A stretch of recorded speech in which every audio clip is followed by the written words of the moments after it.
Welcome to Krish Astrology.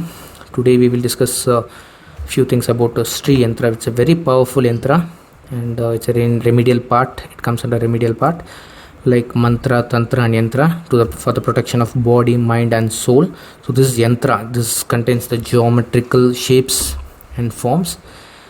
As you can see, there are a lot of complex shapes like lotus petals and square, triangles, lotus petals, circles, and also bindu, dot form.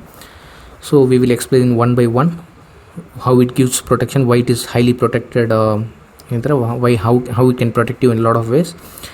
And also it is similar to the Nataraja statue where it depicts a lot of hidden information. So we will first go to the first level of protection, which is called citadel.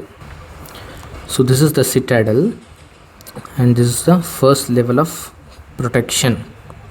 Okay, so this also represents the energy centers, because the foundation means the root chakra, and also represents the chakras in our body. And it's also like a fortress, like where if you have a fort and surrounding that there are big walls which gives the protection to that fort. So this is like a citadel which gives protection to the inner tantras and inner yantras. And if we discuss the first, there are three levels of protection for this citadel. So we will discuss the first one. This is the first level of protection. So you must have heard the Vastu. There are a lot of Vastu directional gods like Kubera Mula, Agni Mula, Vayu Mula, Nairuti Mula, Nairuti. So all these things, this first level of citadel is protected by the direction and directional gods.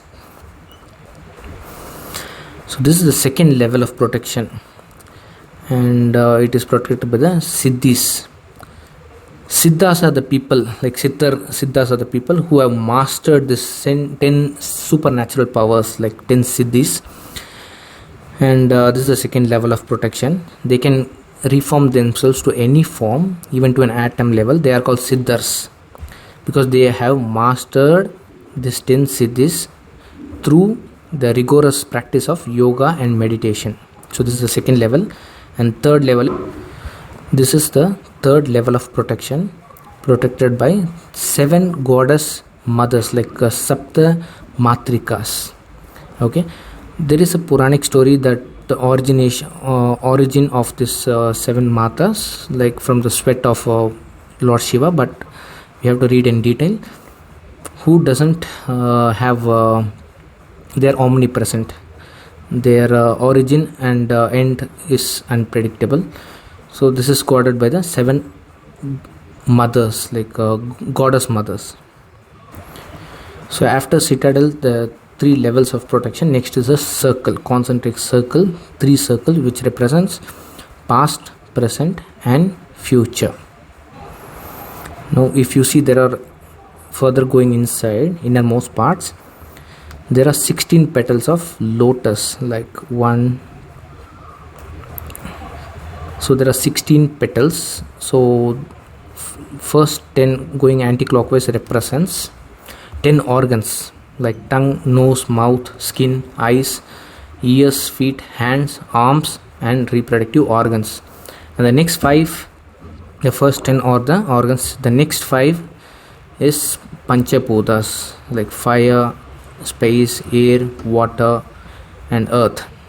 Ether also space. Okay. The last 16th petal is the mind. After 18 petals, now it is 8 petal lotus. Each petal governs a specific activity, like speech. Everything is an activity, like 8 activities, like speech, pleasure, holding, walking, eliminating, or abandoning, concentration, and detachment. So as you go further inside, after lotus petals, after 16 and 8 lotus petals, now there are circuits of triangles.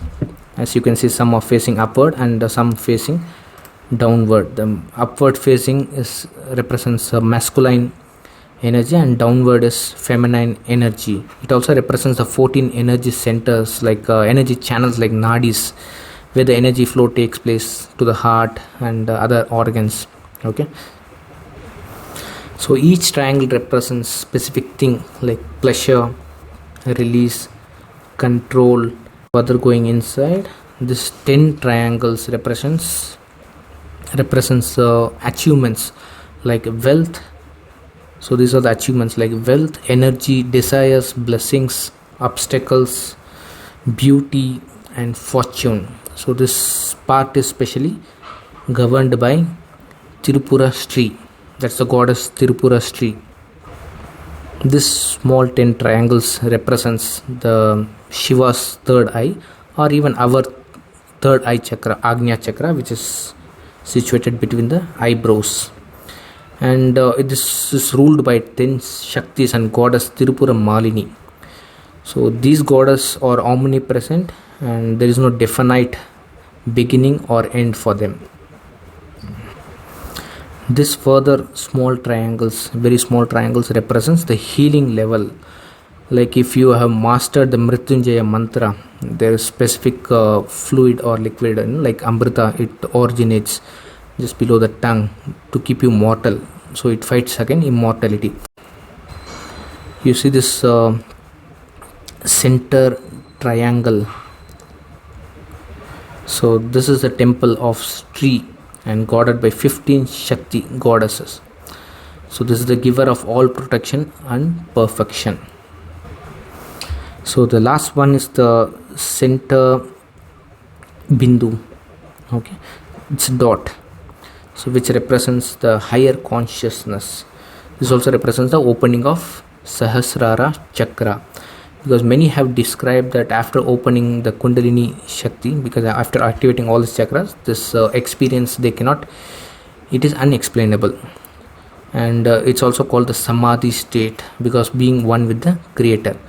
So this yantra gives lot of protection, and having it at home protects you from all kind of evils, and especially from the evil eye, and it can rectify many problems in the house. Welcome to Krish Astrology. In my previous video we discussed few things about Shri Yantra, Shri Chakra Yantra, and what is the protection system and who are the deities guarding it. Again in this video we'll discuss the greatness of Shri Chakra and how to invoke the deity. Because now many of you understood that what is the importance. It is most important, auspicious and very powerful is the Shri Chakra, and many of you even requested to order, place an order on their behalf. That is okay, but the thing is, if you keep without invoking deity, just like a showpiece, you have to invoke the deity, consecrate it inside the chakra. So then the chakra will start doing its protection part. It's called prana pratishta, means consecrating the deity into the chakra. So I know these things may sound new or strange for many, but being a Reiki practitioner and also those who are very sincere in this field can divert the life force energy, just like Reiki practitioner. So divert the energy or meditate on the deity, whichever you want, because Shri Yantra is a foundation of all the yantras designed by Lord Shiva himself for Parvati. So you can consecrate any deity you want for your home, like your Ishta Devata, Kula Devata. So the basic thing is you have to get connected. For that, sincere cleanliness, devotion, everything is required. Practice, regular practice, all these things are required.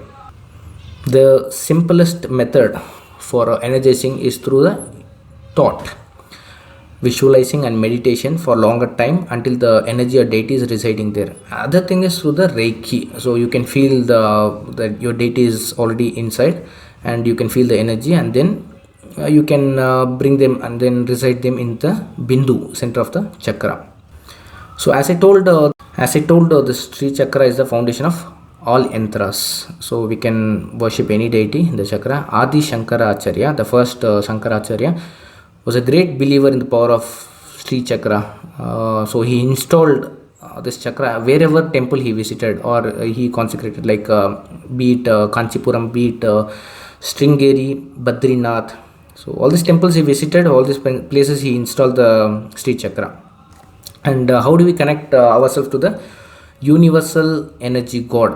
Like how do we connect? So one is through the images, like having images at home, photos of or idols of human and animal form, like Ganesha or Hanuman or Rama or Krishna. The second one is through the yantra, geometrical shapes, and some yantras have different geometrical shapes, and some have Ganesh yantra, Kuber yantra.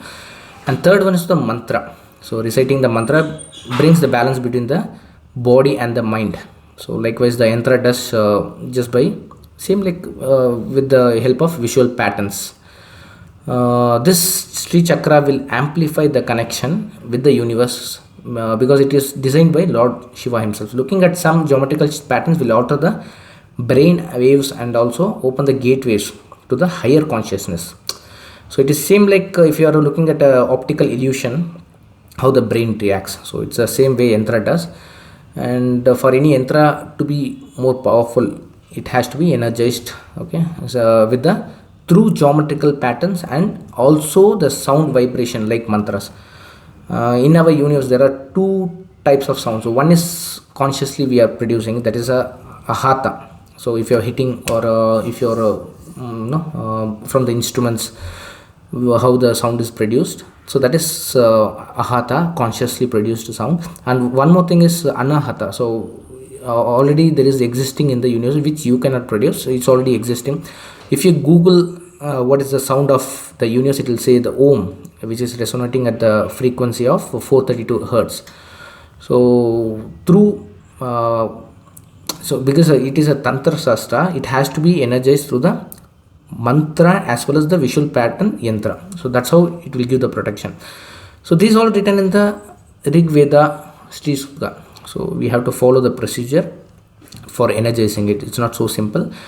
And this is what about this is about the supremacy of Sri chakra. And next video we can discuss about the how to invoke the deity, because it will be a lengthy video. And there are a lot of mudras, a lot of pancha like pancha tattvas has to be involved, pujas, proper pujas, and mudras, all these things has to be followed. And if you do it, it's very easy to do it, but there are certain regulations, rules and regulation has to be followed. And how to confirm your deity is residing inside the chakra, and whether to confirm whether it is energized. So these things we'll discuss in the next video. Thank you.